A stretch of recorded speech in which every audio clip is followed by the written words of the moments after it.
people on my hot seat today. Hello, hello. I like that. I'm gonna steal that. My name's Ian. I'm here because I was walking by and they flagged me down and said, "Do you want to hang out in my car and talk?" And I was like, "Yeah, let's do it." I'm also an ADHD life coach, and so I'm excited to be here with these two wonderful people. And Awesome. everybody knows Shane by now. Yeah, I moved to the back seat. I'm no longer in the hot seat, so I'm in the supportive role of the back seat in the middle. It's good. Yeah. So we are all part of the group SD that we meet up in Encinitas, and we just help locals around here, and it's just a really great support system. But yeah, so what are we going to talk about today? So this is what I wanted to talk about. It seems like all of us in the group, we're entrepreneurs, and we all have ADHD. And I like to joke about it that is our superpower. It's what gives us our passion to do the things that we want to do and stuff. And I'm just curious about your thoughts on them. Well, that's a great question. I love it in the group because you can see how everyone is open and exploratory with the way they think. It's really a group of non-linear thinkers. The topic starts here and it keeps going in a valuable pathway, but it's really like organic and explorative. And I think that really comes with having people who've practiced being creative as entrepreneurs, and also uh, it's really comfortable for people whose brains work that way, which tends to be people with ADHD, right? We're really okay with following random trains of thought, right? We're really okay with going outside of things that we haven't thought about before or done before or proven to be valuable before, and we just let it go, and it creates a lot of magic. And I think It that's does. I really enjoy that. Yeah. I think the first time I came to the group, I've always struggled a little bit with trying to figure out my identity of being like a healer and a wellness practitioner and a PT, and then also being on that real estate acquisition, like two totally different things. And when I first got to the group, I think the thing I noticed the most was many people being like, my day job is a lawyer and I'm also a heart-centered coach, or just completely Yeah. two different. So I felt like when I first came, I was like, oh, I found my people. Like I connect to understanding, like, I don't know for me, and this, we'll get into this I'm sure with the ADHD, I don't know for me how much of it's like FOMO of like, if I don't do this, I'm going to miss out on an important part of my life, or how much of it is truly like we're all just really like, we all really diverse people in general. Like we're humans, we're multifaceted, and I think our culture sometimes pins us into that little hole. But yeah, I'd love to know more on your take on that. Obviously, ADHD is probably something I struggle with, even though non-diagnosed. But like, Yeah, I mean, I was diagnosed with it years ago, but I don't even like to call myself ADHD just because a lot of like times the stigma comes with it that you think something's not right with you and you need to work on. And I know there's it's a spectrum. There's different levels of it for sure.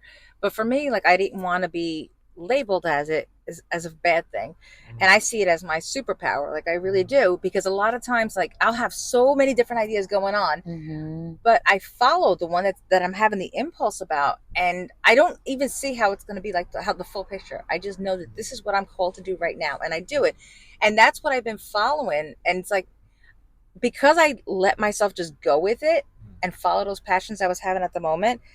You see now how my things lined up. Like I started with coaching, then I was just I don't know, I randomly started with retreats, and now I have a book. So now I have like it's a whole course got laid out for me because I just trusted those impulses I was having, and I didn't just say, oh, I got to be focused on one thing. I'm only supposed to be doing one thing at a time.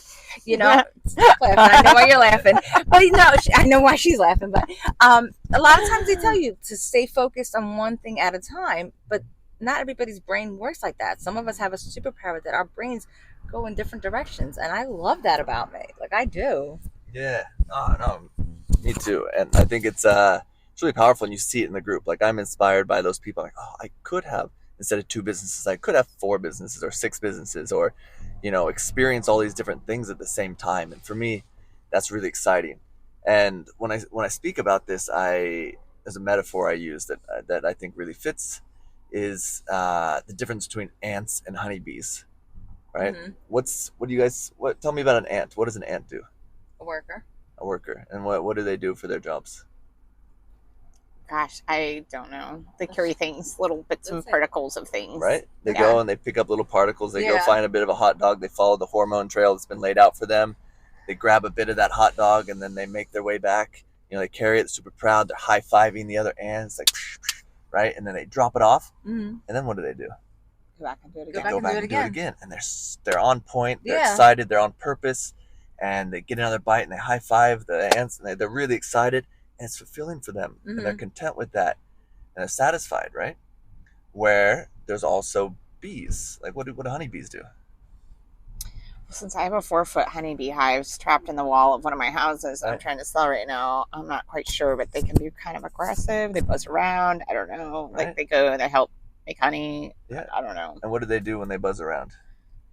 I don't know. I feel like I'm going to They pollinate. They pollinate. Right. Okay. I was like, I got it right. They pollinate. They pollinate. They fly from their hive and they go out and they find a flower. Right, the one that has the colors that they like, with the lines they like, with the smell they like, and they get a little bit. They take a little something and they give a little something, and then they go to the next flower and they give it something and they something back. The analogy. And they go from flower to flower, right? And then they get their purpose. They bring value to the world. They bring value to themselves, and then they come back. And no one ever says, "Hey, fucking bee, pick one flower and stick with it." Oh my God, I love this analogy. Right? The bee's purpose is to go from flower to flower, to bring value, to bring, to cultivate and to share pollen and also bring stuff back to the hive, right? And what happens is, ants have their ways and bees have their way. What happens is when a bee tries to get trained to be an ant, right? When a bee gets told to be valuable, you need to do what an ant does. Right. Right? So it happens in school, it happens in work, it happens in life, where you as a bee, you show up at life as a person that likes to go and give a little something and take a little something and have more diversity. But you get told, pick an instrument, stick with it. Pick a sport, stick with it. Pick with a direction in life and stick with it. That's how you're valuable. And there's a lot of repulsion to that and a lot of feeling of failure because that's not your way of being. It's the way you're trying to be trained, and it's vice versa, right? So, when I hear your story about when I hear you, I was blocking right? Shane. That's all right. I was blocking Shane's head. I just That's don't why want I the hear sound of like. Yeah. Hold on. There we go. when you hear, so you want to hear your story about, really flourishing with your superpower, with your ADHD, because you've created a beehive for yourself. You've created a space to know that you're valuable, to find flowers that give you what you want, and you're able to give value to other people, right? And to really find a way of living like that.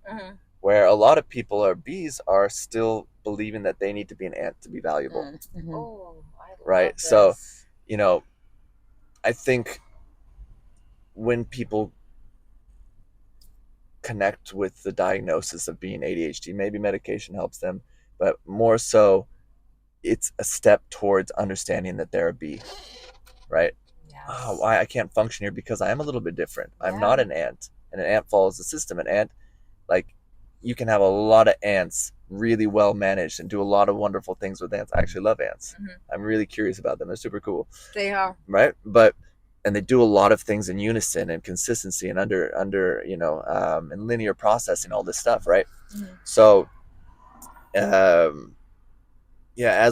someone gets diagnosed and able to connect with something that lets them know that it's okay to be a bit more like a bee, and when they get an opportunity to explore that and come to something like the group, which is like a beehive, right? It's full of a bunch of bees, people that are doing a whole bunch of things, always looking for the best flower, right? Always looking for the next, interesting thing and bright color to follow, but they do it in a really valuable way. I think it really empowers people to say, oh, that's actually what my nature wants me to do. Right? My nature doesn't say, pick a job and stick with it and be an accountant for the rest of your life. Maybe I can be an accountant on the side because that's what I've trained my life to do, but I can also, be a heart-centered healer, or I can, have a beehive in my backyard and sell honey and, go on, do bee people things, whatever. Yeah. So as we find our community, allow ourselves to connect with that. And sometimes I think that's what the diagnosis does.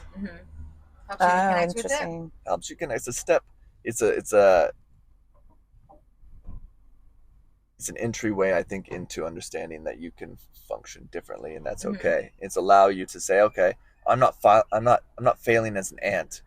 You know, I'm actually supposed to be a bee, but I'm not quite sure how to be a successful bee yet. Yeah, Right. and you need to be able to figure out how to So thrive as a bee. now I can learn how to thrive as a bee. Mm-hmm. Right. The challenge is there's not a lot of people talking about that. There's not Mhm. a lot of ways to shift and say, like, oh, being a bee is not a problem. An ant might see Right. being a bee as a problem, Right. right? Ant might say, "Oh, your diagnosis is a challenge, and it's not a way to successfully be an ant, Yeah. right?" And so shifting that from, "Oh, how do I successfully be a bee? Yeah. You know, how do I successfully be me?" Oh, that worked well, didn't it? No, that was good. Nice play on words. Yeah. No, I love that because there's a lot of people though that I do encounter where they're. Sorry, I was trying not to block Shane before, and I noticed that I was like this. my head. It's like Shane was like a microphone head. Shane's name on there, you know? But that. no, like I run into a lot of people, and they seem to think that like they're supposed to follow like the path that everybody else does, and why am I not focusing on just one thing? Why am I going all over the place? And I know for me, like doing the things like ground and meditation, journaling, just letting myself be free. Somehow it centers those thoughts. It helps like, me put the thoughts into like different categories and function on one over the other. And I noticed that I went from barely being able to function because I just had too much going on at once to now I follow through with the thought and everything. But with ADHD, I find that a lot of people are like, oh, I can't, my ADHD, I can't. And the more you say that, the more you're saying it as a disadvantage instead of your superpower. Yeah. It's like, think about being a bee. You're not, too many people thinking that they have to be the ant instead of be the bee. Well, it's interesting too. It's like so cultural, right? So especially here in the United States where we define ourselves often by our job, right? By our work. And it's like, so if you do have multiple things you're doing, that can be confusing.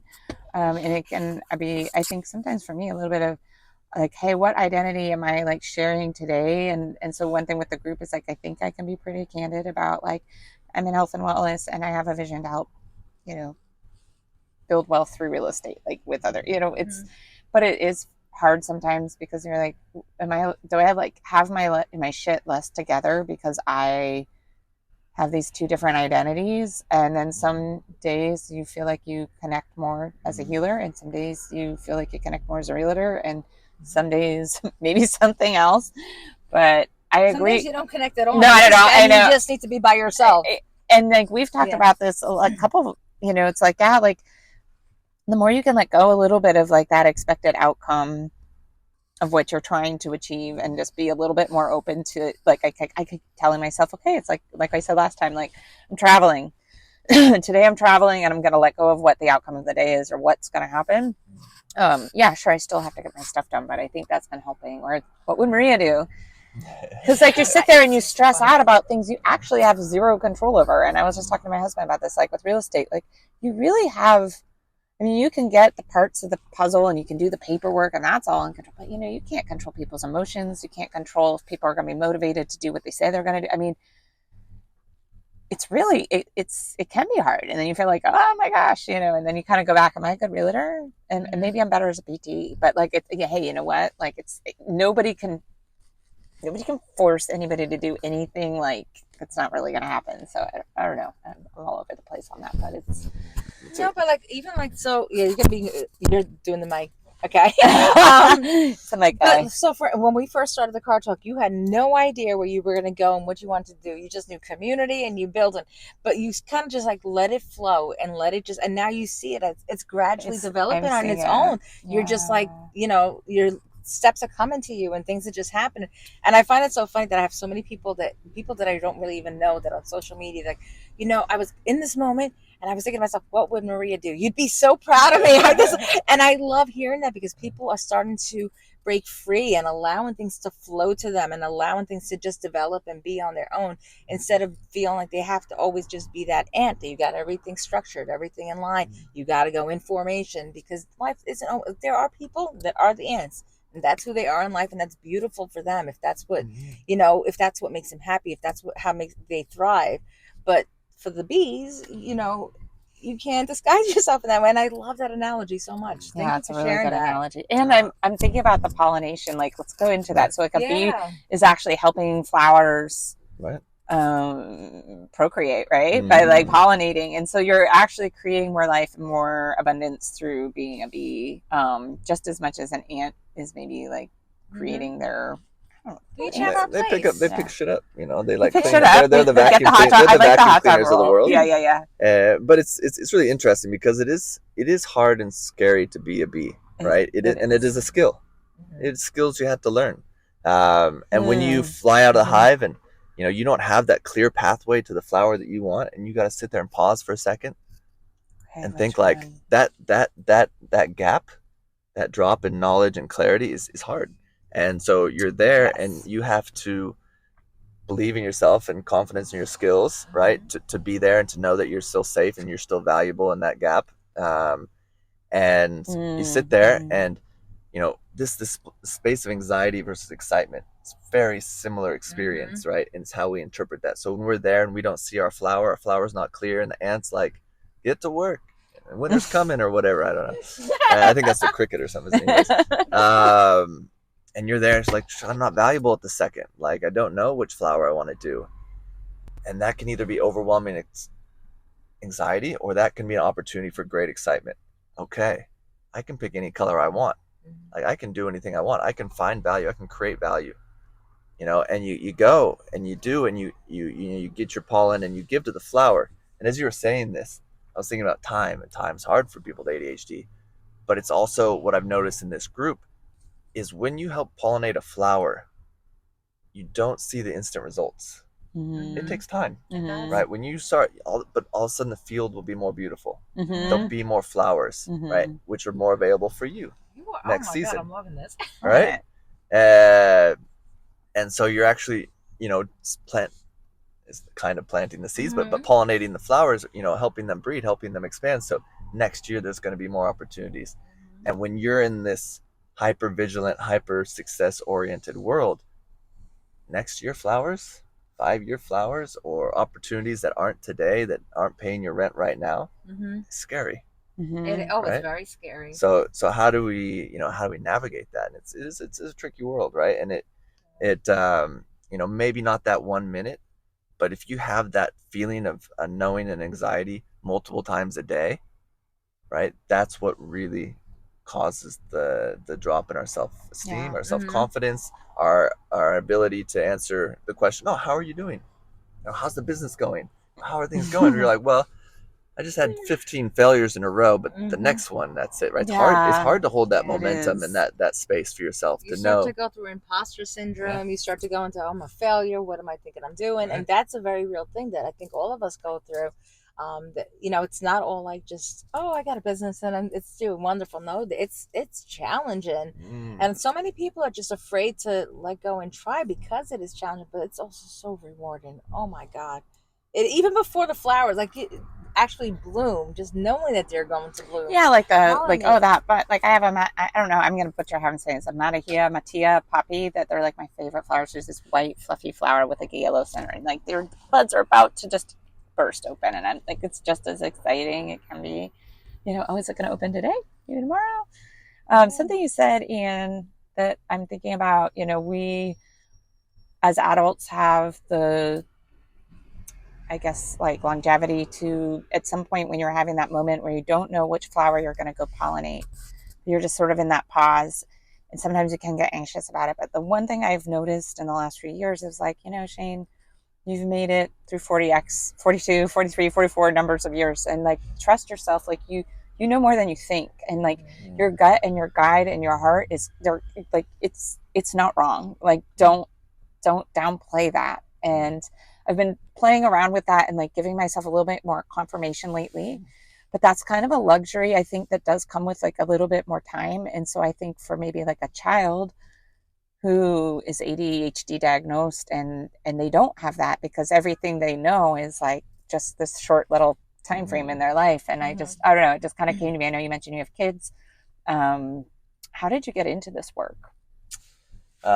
Changed my life. Yeah, it was really big for me. So it is a my life has been a roller coaster as far as school, career, that kind of thing. So it was a long journey. I growing up as a sensitive kid with test anxiety, just getting Mm-hmm. through. And then, it wasn't until really I got to my college, I wanted to be a mechanical engineer, and that was a horrible choice, but which led to a lot of frustration and anxiety and exhaustion, and not understanding why, feeling that I have the mental capacity to do something and not being able to produce, not being able to create the equations or recall the information the same way other people did was really frustrating. And that led to me talking to a counselor, which led to my diagnosis. And that's was me for the next 10 years with just medication. I went to, which was fine. Wow. It did its part. It's not anti-medication. I think it definitely brings value to some people, and some people don't want to, or it doesn't work for them or whatever. But it had its role for my survival for a while. I went to Australia, spent the next 12 years in Australia, and there I did my master's degree, full of impulsivity, full of just floating life. And then I got to my professional career, and I really struggled. I create these amazing opportunities for myself, and then I drop. Then I'd be unemployed for a few months, and then I'd start selling gym equipment, or I'd start doing this, or or Sounds familiar. so many, or Hey, I'm selling knives today, and today I'm doing this. Yeah, and then I'd have an HR contract for a little while, and then I'd be back out, gardening or building fences, and all these different kinds of things, and then I'd be back in the corporate world. And I just got so exhausted, and my self-esteem was so beat by this process of not being able to understand, walking through the city and be like, why the fuck can these people sit there and work all day and then go home and not be destroyed? Why can they sit and do their job and maintain a job? And many of them are destroyed though, and they just are too afraid to move out of it. right. But I was incapacitated in it. And so anyway, your question was, how did I get into it? And then my partner, she connected. She like, go sort your shit out, and booked some coaching sessions for me, and it was a huge impact for me over the next couple of years, and really helped just talking to someone that understands what you're saying, talking to someone to make sense of your world, and understand. He didn't use the bee metaphor, but that there's other bees out there. That it's okay that you're not an ant. It's okay that this isn't working for you. Now what do we do? Right. And so in this whole journey, we're highlighting the bee and be a bee, be your bee. But we also need to recognize that we live in an ant's world, right? Our systems are built for ants. That's how you manage large populations of people. That's how systems have been created in our lives and in a lot of our culture. So we also do need to learn how to manage the ant part of our lives. Because I can emulate an ant. Right. I can emulate, but not. But there are big barriers. There are big barriers, and so what happens is our brains can do amazing things, right? Everybody's brain can, but just to focus on the ADHD brains here, so many smart people, so many really powerful, creative people I met, that their brains can do really difficult things, and that's their kind of difficult, and it lights them up, and they get excited, and they get motivated. Lawyers that are great lawyers, but they're going to get fired because they can't do their time slips, right? Psychs who do great work with people and help people, and psychologists and things, but they are exhausted and overwhelmed and don't sleep at night because they can't do their notes properly, right? Or what they think is properly, right? And so, the same with entrepreneurs. They do all these things, but I've lost all these projects and these job opportunities because I didn't reply to them soon enough, or I wasn't able to get my words down, or I didn't apply for this permit, right? So we live in an ant's world. There are things that we need to do. So, we need to give that space. So there's things that our brain can do that are difficult. And then there's things that are difficult for us.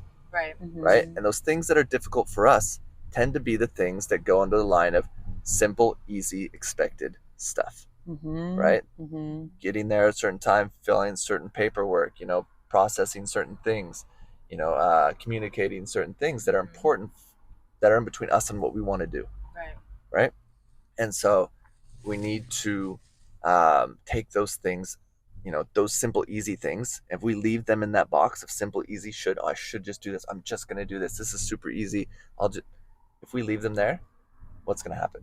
It's not happening. We're going to get frustrated and feel like failures and let ourselves down and let other people down over and over. So we do need to recognize there are these ant things, these simple things that we need to take out of that easy, simple box. We need to put it in a box that says, this is hard for me. These are things that are hard for Ian. These are things that are hard for Maria, Mm-hmm. so that we can do something about them. Because once they're in that box, then okay, this is hard for me. So what am I going to do about it? How am I going to strategize for this? How am I going to support this? Who am I going to pay to do this for me? How am I going to delegate this? Yeah. Right? But if we leave them in the should, simple, easy box, we're going to keep trying to do the thing that we can't really do. And exactly. just Another entrepreneur that I know, she's also into so many different things, and she had said, when you're running a ship, you can't be the captain and the person cleaning and the person doing all of that stuff. And that just made me think about it, because like right now, I have to follow what I'm passionate about, what I'm good at, what lights me up.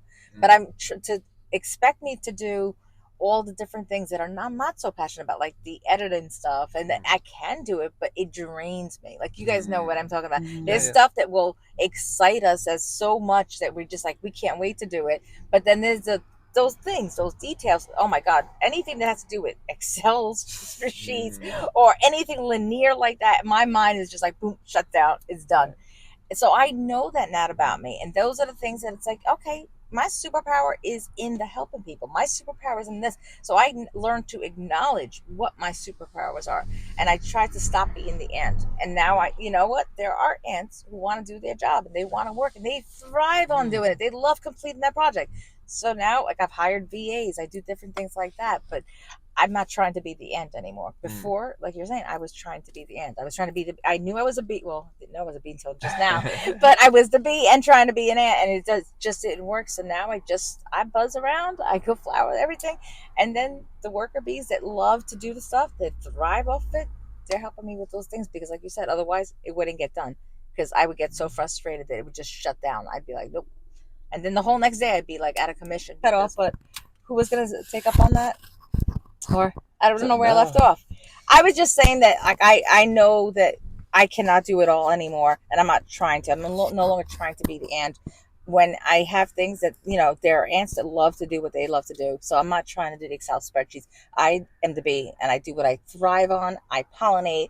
I create like all these beautiful seeds. Not create, but you know what I'm saying. I plant the seeds and watch things bloom. That's just where I thrive in. So I think it's difficult too on the financials. You touched on this, Ian, like when you're planting seeds or pollinating and you're not seeing that financial benefit. And we live in a pretty stressful environment, I think, financially. I mean, for me personally, I do anyways. Like it's hard. It's like, wow, how do I make this all work? And the more I try to honor my bee likeness, sometimes you don't see that financial gain like right out of the gate, and then everything keeps coming in. So that can be really stressful.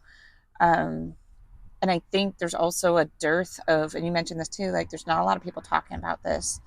So when you're trying to learn how to be a bee and be a financially abundant bee, and you don't necessarily see the fruits of your labor yet, and you also have a culture that's like, really, like, you're going to be financially successful if you're an ant. Like, you can be a financially successful person if you do this. You can focus on this, and then if you only focus on this, then you're gonna. And there is this balance, like, for sure. Like, I do struggle with it, because it's like, okay, where do I allocate my time today? And I've tried time blocking, and it sort of works, but it really doesn't, because it also like depends on my mood. It depends on my vibration that day. I know that sounds ridiculous, but it's like, yeah, there's the things I have to get done, and I'm gonna get those done, but I couldn't tell you if I'm going to work on my Surf PT website portal, or if I'm going to be writing my book, or if I'm going to be, I don't know, going to a networking event on the weekend, because it's really going to just depend.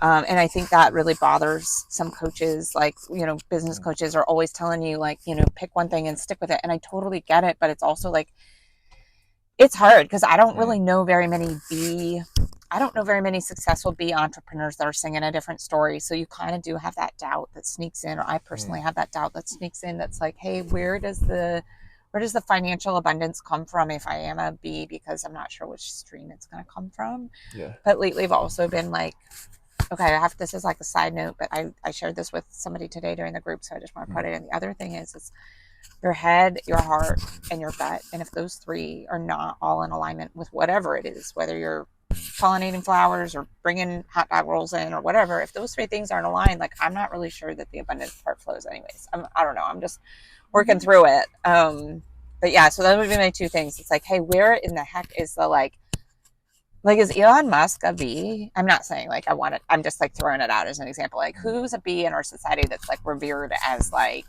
hey, like you're slaying it in the financials, and I realize that's not the only benchmark. I get that, but I just feel like because we live in a society that is so much about that, like I'm just curious if anybody knows of a B. It's a great question. Like I see them all the time personally, Yeah, so do I. but I wouldn't like Elon Musk. He's the richest guy in the world, right? Is he a B? I mean, he might be a B. Well, he's a bit of I don't know. I wouldn't go. What my point is it's a great question. Why is that the picture we pick? You know, why do we pick Elon Musk, right? Because he's in the news, he's got the voice out there. You know, we're talking to other people here that might connect with him. But what does success look like for you? Mm-hmm. Right? What does success look like for me? And right now in this part of my life, what does success look like? Right? Cool. Maybe success, you know, yeah, I want to be retired at a certain age in a certain house and whatever that success. But right now in the phase I'm in, how am I sitting in that scale of success? Right. So I do a lot of things called a life wheel. It's a pretty common tool for coaching to use. And you look at a picture right now. So socially, financially, you know, like education wise or spiritually, or, you know, if I hadn't said emotionally already, I can't remember. But anyways, where do we sit in that on like a 1 to 10 scale? Right. So right now, I'd have to look at my picture right now as a man living in San Diego with 2 young kids in, you know, private schools and kind of things, and having my own small business. You know, how do I sit as that person in that picture? That's not the person of a picture. My 10 is not to have $5 million in the bank. Right. Because that's not where I am right now. Right. Yeah. You know, I haven't lived that long. I haven't had my business that long to be there. So that's not my 10. My 10 right now is pay all those bills, right? Have enough, get in the savings, right? Have security in that sense, right? So when we think of, do we know an Elon Musk? No, do we know a person who lives, you know, can you create an image of yourself where you feel safe and comfortable in your environment right now? And what are the steps that we need to get there? Not the one big step, but what are the small steps in different parts of our lives to lead towards that image of how we'd like to be experiencing our life right now. Like, you know, I really, the most important part is I have this extra bill that really gets me every time. Okay, what can we do about that? How much more money do you make? How much more effort does that take? How many more listings does that specific thing take? So that we can allow ourselves to know that we're enough and that we're safe. Yeah. You know, we're not connecting our value to our finances here, but so that we feel safe and that we're functioning. Support ourselves. So we really, but we just need to watch our heads of what we're associating to when we're measuring ourselves and our success and what success can look like as a B. Because that room we're in, the group is full of Bs, and there's a lot of really successful people in there. Oh, I see Bs everywhere. So if you're comparing yourself to them and trying to learn from them, it's closer than like an Elon Musk or something like that. No, and I'm not like, just to clarify, not like putting him on a pedestal of anything. I actually would, I mean, no offense to Elon, like other than the fact that he had a disc replaced in his neck that didn't go well, and I can share that story. But no, I guess I just mean in general, when you look at, I mean, kids have sports athletes that they admire, and, you know, musicians and all different things. So I'm just saying, I guess, like as like a role model, larger scale.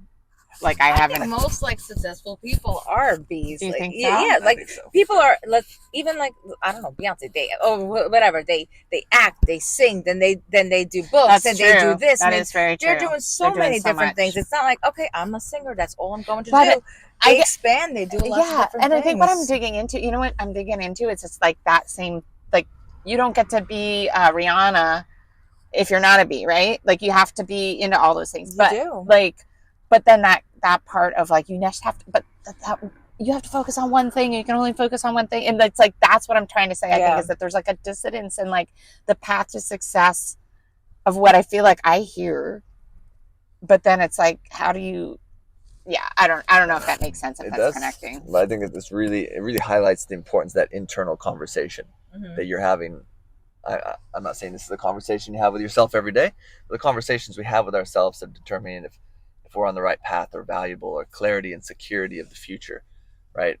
I think in general, to not to dig more into that, I think the world right now is greatly, and kids in particular, do not have a role model to look up to, good, bad, or ugly. That's true. You know, I don't think there's that clarity of person that has, you know, definitive values that we're trying to move towards, which I think makes it hard for people. Like even in general, like there's not even, oh cool, the 9 to 5 American dream with a, you know, with a retirement plan and all that. It just doesn't exist the same way as it did before, you know. And so that leads a lot of insecurities for a lot of people. You know, it opens the doors to potentially bees, but that security we need as humans, for as we're risk management systems. That's what we do. We're always running risk management. So what does it mean to be safe? And that picture is not clear for people. And so safe I think is it's an illusion. But safe, I wouldn't disagree with that. But at the same time, we have an innate strive to feel safe. Yeah, like to manage we our have risks. A strive to feel safe. But so we need to pick our we need to pick our battles, really put time and energy in identifying, okay, intentionally, what does that mean for me to be safe in my life of where I am right now as an ant or as a bee or as a parent or as a whatever, right? So what does that actually require? And then we can take really intentional steps to move in that direction instead of being like, I need more money. What? I need to be more successful. What does that mean? I need to be happier. What does that mean? Like all this big grandeur, emotional words we attach ourselves to, we can't do shit about. You can't do shit to make those happen. You can identify smaller things, and in coaching, that's what I do, and it really sets people free. You know, they come in really unclear and they leave out like, okay, actually, all I need to do today is send this email. All I need to do is post this one ad. And that's if we can connect ourselves with that, it just releases so much emotional distress, that feeling of not being valuable or not being enough or not knowing, oh God, like I have so many flowers I have to get to. I have to buzz to this and buzz to that and buzz. No, right now, all you need to do is get out, smell the wind, check the temperature, see your color of interest, and then move within this period of time, right? And so allowing ourselves to filter that information by being more, you know, intentional about what it means to be clear or to be safe or to be connected to your environment or whatever your version of success looks like right now. So we navigate that stuff. But it's a process that we're not trained to do. Right? There's no training to do this, so we have to do it organically or with the support of someone else or friends or family or support is you very know important. We've been talking we are close to an hour. We went about a half hour over. So so I was maybe it says a two-parter. I was just gonna say let's make this a two-parter because this is incredible. And it's funny because I've been trying to get Ian. I was wanting Ian on my lives forever, but then my lives kind of just life got too hectic for me and I couldn't do it. So I'm so happy to have Ian in the hot seat. But awesome. I think that we're going to have to do a part 2 to this because this is incredible and I'm loving this. And this is the bees and the ants, not the birds and the bees, just to be clear for any parents that are I'm going to tag. I like what you said before about, you said something really nice, like that's a great title. Something about a bee and a... This one's going to be called The Bees and the Ants. Yeah, we said something. We'll go back through and review the tape. You said something really interesting, like a really nice line. I was like, oh, that's a great title. Oh, good. Well, I'm glad. I'll have to go back and this is what happens on Car Talk. You just never really know what you're going to get. So I'm going to tag both of you guys on. So if anybody's looking for an ADHD coach, then we have a realtor and what else? I'm going to be, I don't know, doing all kinds of things, raising money to help health and wellness practitioners have an extra stream of income through multifamily investment. Just make sure you're following all 3 of us, and we'll have episode 4 will be. So 5. No, this is 4, 5. Oh, we're already at 4. Okay, all right, guys. See you. Bye.